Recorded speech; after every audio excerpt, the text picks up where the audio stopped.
Welcome to another Fuel Up Classic video, and today's video is something extra special. The crossover between fashion design houses and car manufacturers is really nothing new. It's happened for a number of years across a variety of models. You had things like the Paul Smith Mini, you had Peugeot with the 205 Lacoste, and then there was also a Gucci-inspired Cadillac at one point. But I can guarantee you that you've probably never heard of this one. This is a Jaguar XJS-C, and it's one of just two built for the massive Burberry design house. It is a genuine article that was used in the 1980s for the Burberry marketing campaign. And it's a really special car. I'm going to be taking it out for a drive. I'll talk you through what this particular car is like.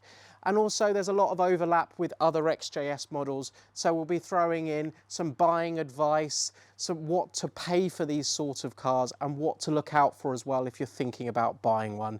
So if you enjoy classic cars, this is the channel for you, and subscribe if you haven't already.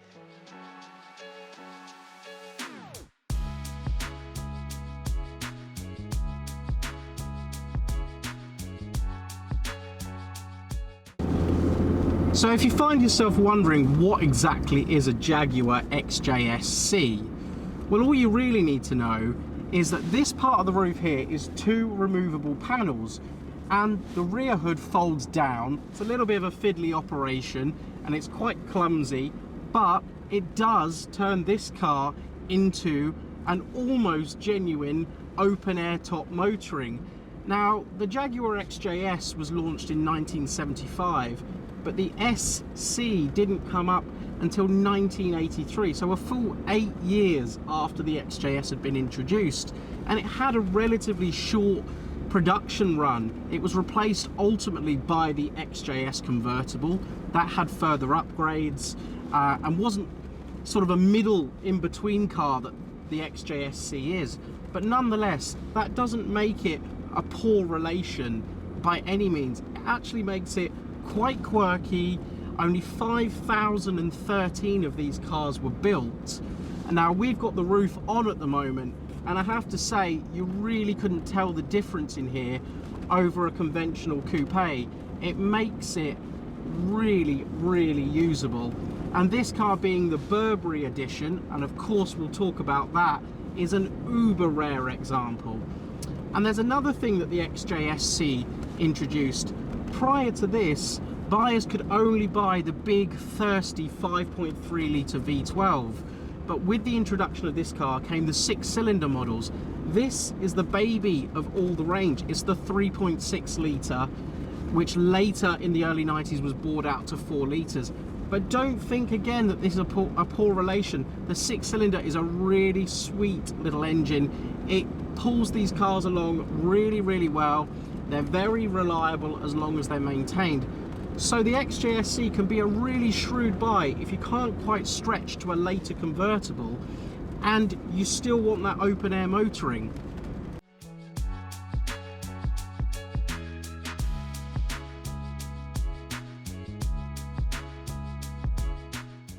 So let's just talk about this particular car. Now, you would have noticed that this isn't just any old XJS-C, which, as I've said, is already a fairly rare car. This is one of two produced for Burberry from the factory. Now, there is a rumour that there was a third car that existed. No one can really verify that claim, so we have to know that two cars existed. This is one of them, and it's one of just 15 XJS-Cs that were finished in this silver sand beige metallic colour. So it's uber rare on all counts, and ultimately it's got some fantastic 80s Burberry's touches inside. The door cards, the rear boot cover, the tonneau cover are all genuine Burberry, and it really makes this car super special, and you're never going to see another one on the road, and it's a fantastic talking point. Commissioned in 1984, this is a September 84 registered car for the Burberry design department to use for their marketing campaigns. This car was heavily campaigned around that era, and it racked up about 4,000 miles under the ownership of Burberry. So they campaigned this car fairly heavily, and there's loads of pictures and videos out there of this car. So you can go onto Google and check this very car out for yourself in period advertisement, which is very, very cool.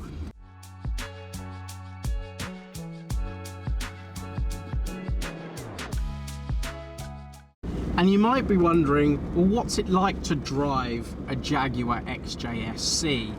Well, from the moment you open these huge doors and you climb into the cabin, it's everything you would expect. There's acres of soft leather and wood. Yes, it's all mixed with the odd British Leyland switchgear, but it comes from a period where Jaguar were slowly breaking away from some of their quality issues that they'd had in earlier years. But this car feels really well put together, and there's nothing quite as special as a Jaguar interior. They just seem to do it in such a unique, characterful way. And you get down the road, well, this particular car is a 3.6 litre mated to a 4-speed automatic, and it's perfectly adequate. The car drives so effortlessly well, and there's no better ride than a well-sorted Jaguar XJS. I'm certain of it, and it's just something I wish that modern cars had. We're going over a fairly rough surface right now, and genuinely, I know very, very little about it. It just seems to cope with every bump and dip in the road with absolute ease. It's exceptional ride quality. Now, you might be thinking, well, is it sporty? Well, no, not really. This car was never aimed to be a sports car, and it isn't. It isn't. I can't even say remotely that it's going to excite you in terms of steering feel. The steering feel is completely numb, but I've come to expect that. I've owned 80s Jaguars in the past, and they're all largely the same. But one thing that is very impressive with these cars is you do get incredible levels of grip. They will really hold on when you're pushing into the corners, and body roll isn't that bad. So you can have a bit of fun with this, but really it's comparison to an SL of the era as well. They're not sports cars, they're big, luxurious Grand Tourers, and you could eat up the miles in this car. 300, 400, 500 miles in one hit, no problem at all. And that's what it's all about.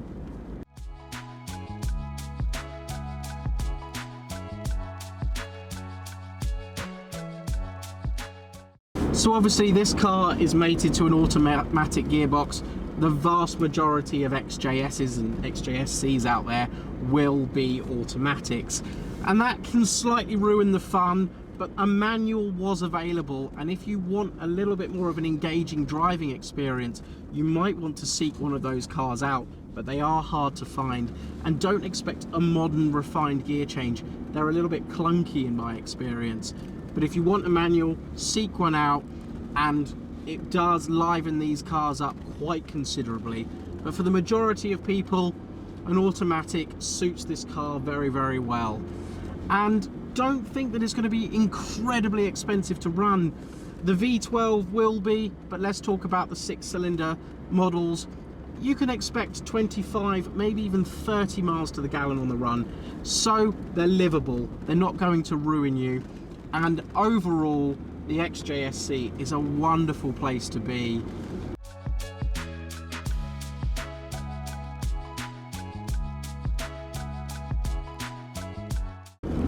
So as I've mentioned, the XJS-C was the first time that the 6-cylinder engine was introduced into the XJS body shell, and they make a really, really great all-rounder. 3.6 litre initially, you could have an automatic or a manual transmission, and then later, and it wasn't until the very early 1990s that the 4 litre came along, and that stayed with it until the end of production. And of course there's the mighty V12. Right from the start it was introduced in the XJS, and it ran all the way through until the end of the line cars were 6 litres, produced over 300 brake horsepower. Now they're great fun, but of course they come with huge running bills. I love that V12 engine, and if you haven't seen the Daimler 66 video I've done, then go and check that one out, because it pretty much gives you a good overview of everything to look out for on a V12. But essentially, if you've got your heart set on a V12, you need to make sure that that engine has been well maintained. They do not like to be neglected. They like regular specialist maintenance, and they need to have the coolant system in absolute tip-top condition. Otherwise, you're going to have big bills on the horizon. But when it comes to the straight sixes, a fairly simple ordeal, really. Anything perishable, of course, as these get old now, you should check them. Rubber hoses, vacuum hoses, that kind of thing. But that's relevant to almost all cars of this period now. Head gaskets can fail around the 60,000-70,000 mile mark, but again, it's not a huge job to do. And on top of general maintenance, they're really quite a reliable unit, and as I've said, they can be very livable as well.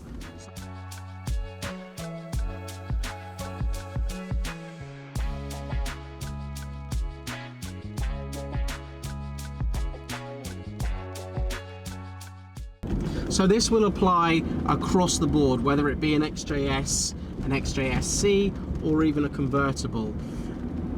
The one major thing to look out for on these cars is rust. They love to rust, and they are incredibly expensive to put right properly. There's enough of them out there for sale, so you might as well search out a good one to start with. But where do you want to be looking? Well, the wheel arches in particular, rear wheel arches, they will rot. The sills, they will rot.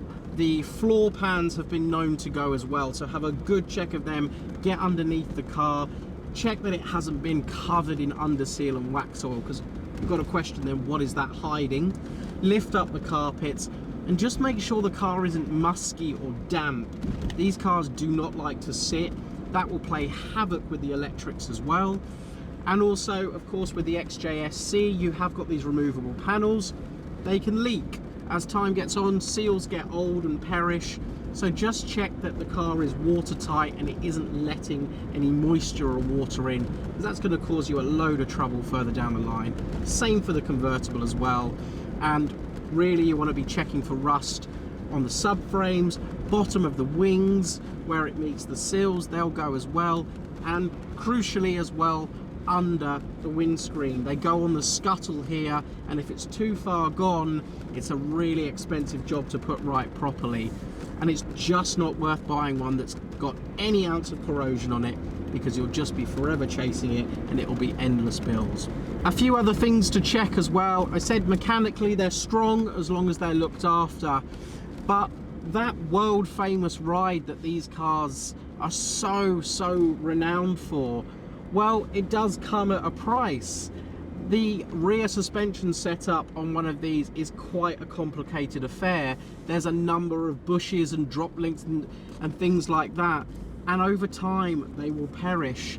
And let's not forget, this is a fairly big heavy car as well, so it's susceptible to bushes wearing out, and that will ruin the ride.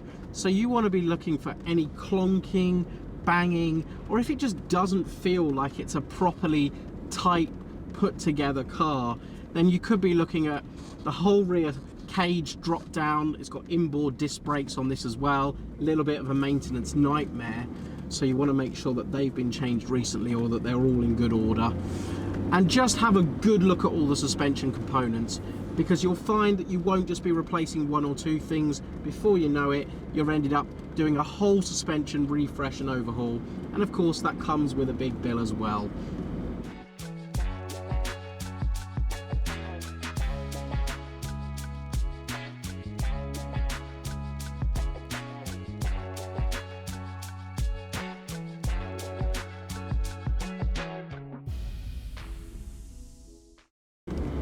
And crucially, when it comes to an XJS-C and also the other XJSs that were available, the hardtop and the convertible, what should you expect to pay?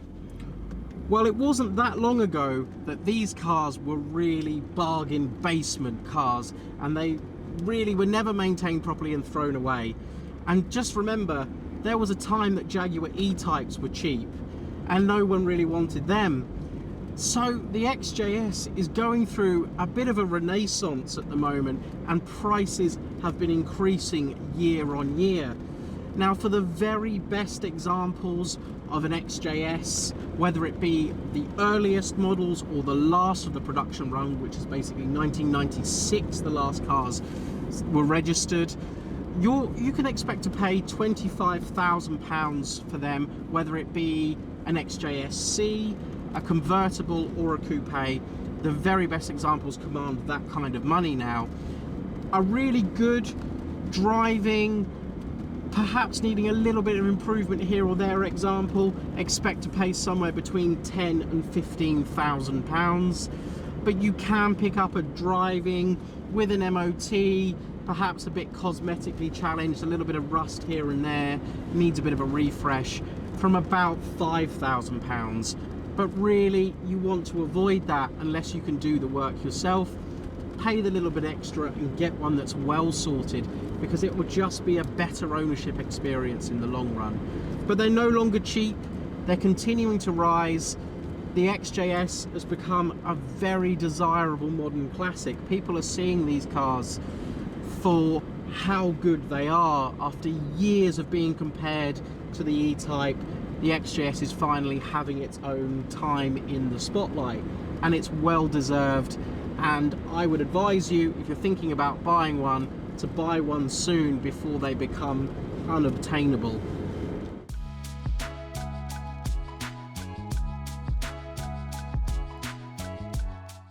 So let's just run through a couple of pros and cons for the XJS-C.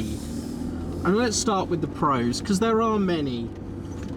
Not only is it probably the cheapest way to get into V12 ownership, if you're dead set on having 12 cylinders, then an XJS is probably your cheapest way and has been for a long time. So I'm going to put that as a plus point. It makes a sublime tourer, and it's really quite practical as well. No matter what engine and gearbox configuration, or whether it be a convertible, an XJS-C or a coupe, they're really practical and they just can eat up the miles. So it's a modern classic that you can really use. So I'm not going to say that you should buy an XJS to make money, but as I've touched upon, prices have continued to rise year on year. So it could be a savvy investment. And let's not forget, if you choose a 6-cylinder model, you can run one of these relatively cheaply. They're really well supported. They've got a great Jaguar's owners clubs and enthusiast groups, and part supply is very, very good. So you shouldn't have any headaches in that department. And just remember that the very earliest XJS models are very desirable, and also so are the later end of production cars as well. There's loads of cars in the middle, mid-80s cars, and of course the XJC falls into that. They are in abundance, you can pick them up, and really they're still relatively affordable. 80s cars, whether it be V12 6-cylinder, if you want to pick up a bargain, they're the ones to go for. And what are some of the negatives? Because no car's perfect, and I would be rather foolish to think that any 80s Jaguar is perfect. But it's not all bad. There are a few things to consider. Don't be tempted by a project one, because it's probably not worth doing. Buy a good one in the first place. And try and get one that's been used. These cars hate to sit around. They don't want to be sat dormant. It's going to cause you all kinds of issues. Electrical gremlins, corrosion's going to set in if it's not been stored properly.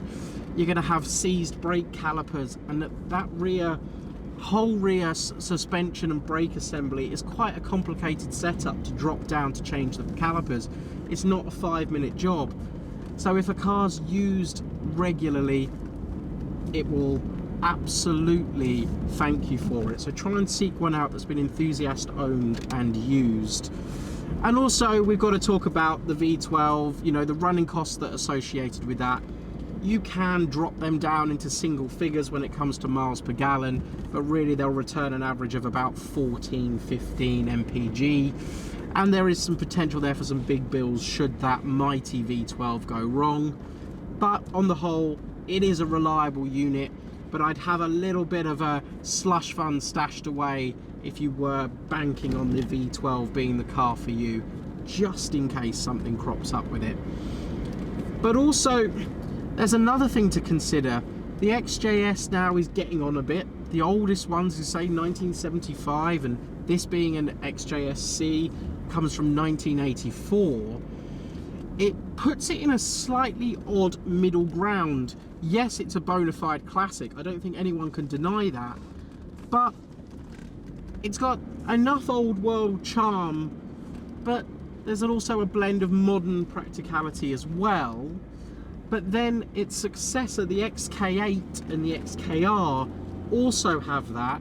They can be picked up cheaper, they're more usable, they have far more performance, and arguably they're just as pretty.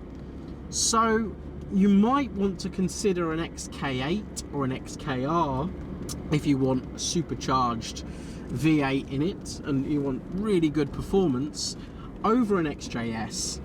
They're still obtainable, prices of them are rising as well, but it's worth considering if you're not dead set on an XJS, but it has to be a Jaguar.